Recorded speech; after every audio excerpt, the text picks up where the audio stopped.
पौड़ी 17वीं। असंख जप असंख पाओ, असंख पूजा असंख तप ताओ, असंख ग्रंथ मुख वेद पाठ, असंख जोग मन रहै उदास, असंख भगत गुण ज्ञान विचार, असंख सती असंख दातार, असंख सूर मुह भख सार, असंख मोन लिव लाए तार, कुदरत कवन कहा विचार, वारिया ना जावां एक वार, जो तुद भावै साई भली कार, तू सदा सलामत निरंकार। सरलार्थ। 16वीं पौड़ी में पंच की महिमा के साथ उस कर्ता की अथाह सामर्थ्य, अलौकिक सुंदरता और उसके द्वारा बनाई गई सृष्टि के संचालन में काम कर रहे धर्म या नियम का वर्णन कर आए हैं।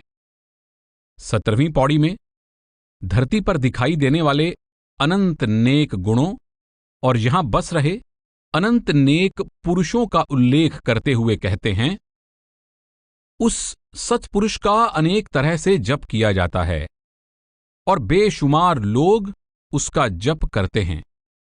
ना उसका कोई अंत है, न उसके प्रेम का और न ही उसे प्रेम करने वालों का। संसार में प्रेम और पूजा भक्ति के बेशुमार ढंग हैं और बेशुमार लोग अलग अलग ढंगों से तप साधना में लगे हुए हैं। बेशुमार ग्रंथ हैं और बेशुमार लोग मुंह से वेदों और ग्रंथों शास्त्रों का पाठ कर रहे हैं। संसार में अनगिनत प्रकार के योग प्रचलित हैं और अनगिनत योगी संसार की तरफ से उदास, उपराम या बेखबर होकर योग साधना में मग्न हैं। हे प्रभु, तेरे असंख्य भक्त हैं जो अपने ज्ञान द्वारा तेरे गुणों और तेरी बड़ाइयों के विचार में लगे हुए हैं।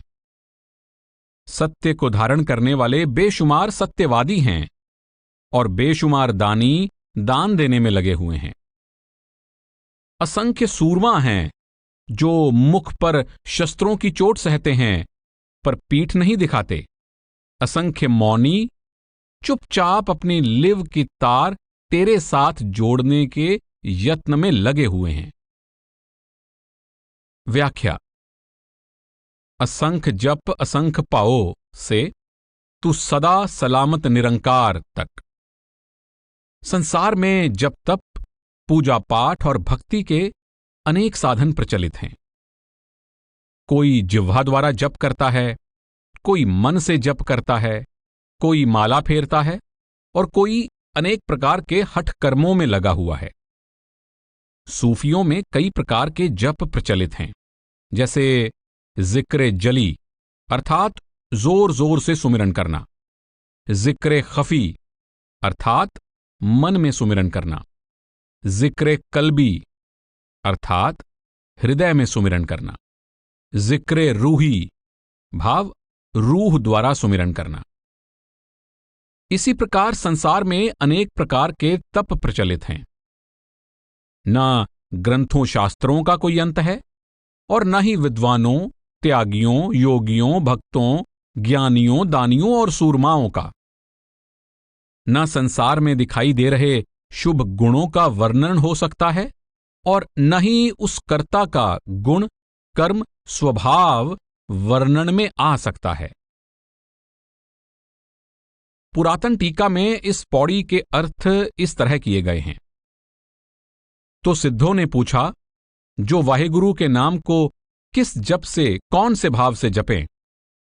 तो बाबा जी बोले, असंख्य उसके जप हैं, असंख्य भाव हैं, असंख्य तप करते हैं, कई मौन धारकर जपते हैं, कई बैखरी बानी द्वारा जपते हैं, कई साधु संगति से प्रेम करते हैं, कई प्रियतम से प्यार करते हैं, कई प्रेम से ईश्वर की पूजा करते हैं, कई रखीसरों की पूजा करते हैं, कई ठाकुर की पूजा करते हैं, कई तामसी तप करते हैं, जैसे जल में बैठना, अग्नि तपानी, कई राजसी तप करते हैं, इंद्रियों को रोकते हैं, कई सात्विक तप करते हैं, वासना को रोकते हैं, कई ग्रंथों को मुख्य रखकर वेद पाठ करते हैं, शास्त्रों का पाठ करते हैं, कई जगत से उदास होकर योग की ताड़ी लाते हैं, असंख्य भक्त हैं जो वाहेगुरु के गुण गाते हैं और ज्ञान करते हैं। असंख्य सती हैं जो सत्य बोलते हैं। असंख्य दाता हैं जो दान देते हैं। असंख्य सूरमा हैं जो धर्म युद्ध लड़ते हैं, तलवार और तीर और गोलियां और लोहा झेलते हैं। असंख्य मुनीश्वर हैं जो मौन होकर लिव की तार लगाते हैं। मैं उस महाराज की माया का क्या विचार कर सकता हूं? मैं एक बार भी उस पर कुर्बान जाने के योग्य नहीं। जो उस वाहेगुरु का भाणा है वही भला है। तुम सदा सलामत हो और रूप रंग से रहित हो।